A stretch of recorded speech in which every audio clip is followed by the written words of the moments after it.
નમસ્કાર દર્શક મિત્રો, ગુજરાત વંદનમાં આપ સૌનું સ્વાગત છે। નેતાજી રાજકારણની પોલ ખોલવા બદલ પ્રજા આપનો ખૂબ ખૂબ આભાર માને છે, પણ ફરી સીએમ પદ મળે તો રાજકારણી પદ પર હોય ત્યારે રાજકારણ મીઠું મધ જેવું લાગે અને પરાણે પદ છોડવું પડે ત્યારે રાજકારણ ખાટી દ્રાક્ષ જેવું લાગે। એવું કાંઈ કર્ણાટકના મુખ્યમંત્રી પદેથી દૂર કરાયેલા કોંગ્રેસી નેતા સિદ્ધાર્થ મેએ આક્રોશ ઠાલવ્યો, બળાપો કાઢ્યો, હૈયાવરણ ઠાલવી અને એમ કહ્યું કે રાજકારણ હવે બહુ ભ્રષ્ટ થઈ ગયું।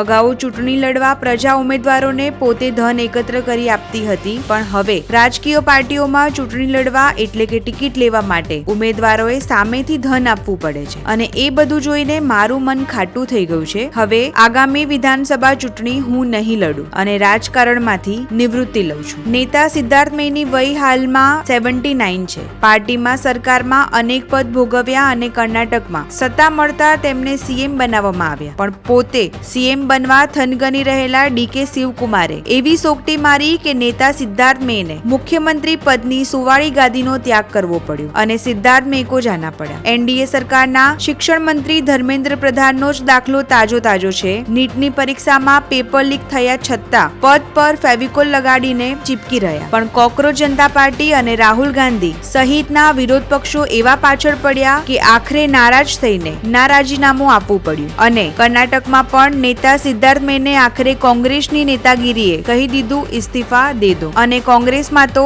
આમ પણ ઇસ્તીફા સાવ સામાન્ય બાબત છે। હવે એકાએક તેમને બ્રહ્મજ્ઞાન લાદ્યું કે એલે રાજકારણ તો ભ્રષ્ટ છે અને ટિકિટ મેળવવા માટે પણ પૈસા આપવા પડે છે, એટલે હવે ચુનાવ લડના બંધ એવી જાહેરાત કરી છે। જાતે ये भी कहते जाओ कि શું આ એક જ પાર્ટીમાં છે કે બધી પાર્ટીમાં છે? નેતાજી રાજકારણનું બીજું નામ જ ભ્રષ્ટાચાર છે। ભારતમાં જ નહીં પણ દુનિયા આખીમાં પોલિટિક્સ એટલે પોલમપોલ, પોળમાં પોળ અને એમાં વળી પોળની જેમ રે ઘૂમ્યો જે એવા ઘુમાવે છે કે ભલભલાના ચક્કા છૂટી જાય છે। રાજકારણની પોલ ખોલવા બદલ નેતાજી પ્રજા આપનો ખૂબ ખૂબ આભાર માને છે અને પૂછે છે કે જો ફરી સીએમ પદ મળશે તો સ્વીકારશો? ધન્યવાદ, આભાર। જો તમને અમારો આ વિડીયો ગમ્યો હોય તો લાઈક કરશો, શેર કરશો અને સબસ્ક્રાઇબ કરશો।